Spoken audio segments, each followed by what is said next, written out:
সূরা বাকারা ২৫৫ নম্বর আয়াত থেকে পড়া হচ্ছে, আল্লাহ ওই চিরজীবী ও চিরস্থায়ী সত্তা, তিনি ছাড়া আর কোনো মাবুদ নেই।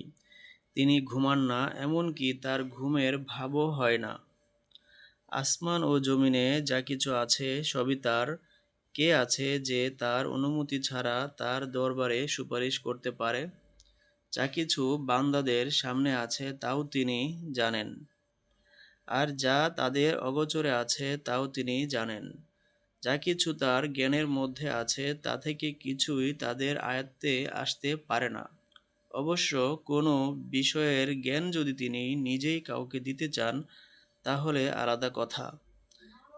তার শাসন আসমান ও জমিন জুড়ে আছে এবং এসবের দেখাশোনার কাজ তাকে ক্লান্ত করতে পারে না।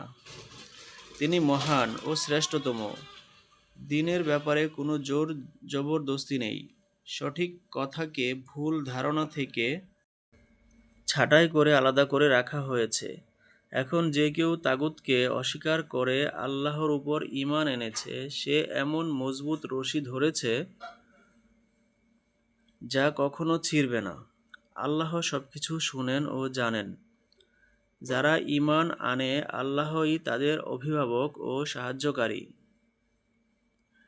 তিনি তাদেরকে অন্ধকার থেকে আলোর দিকে বের করে আনেন, আর যারা কুফরির পথে চলে তাদের অভিভাবক ও সাহায্যকারী হলো তাগুত, এবং তাদেরকে আলো থেকে অন্ধকারের দিকে টেনে নিয়ে যায়। এরা আগুনে যাওয়ার লোক, যেখানে তারা চিরদিন থাকবে। তুমি কি ওই লোকের অবস্থা চিন্তা করোনি, যে ইব্রাহিমের সাথে এ কথার উপর ঝগড়া করেছিল যে ইব্রাহিমের রব কে, আর এজন্য যে তাকে তার রব রাজত্ব দিয়ে রেখেছিল।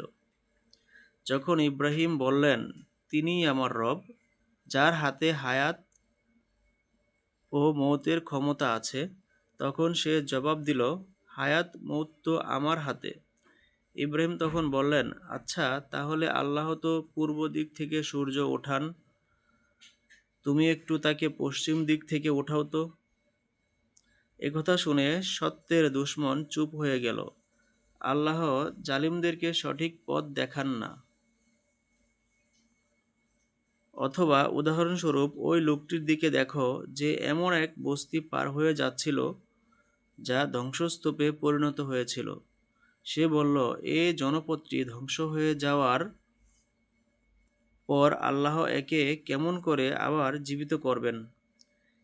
এরপর আল্লাহ তার জান কবজ করে তাকে ১০০ বছর মৃত অবস্থায় রাখলেন। তারপর তিনি তাকে আবার জীবিত করে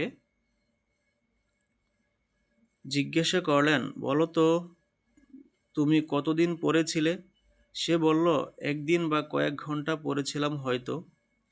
আল্লাহ বললেন, তোমার উপর দিয়ে ১০০ বছর এ অবস্থায় কেটে গেছে। এখন তোমার খাবার ও পানীয়ের দিকে একটু দেখো যে তাতে কোনো পরিবর্তন আসেনি।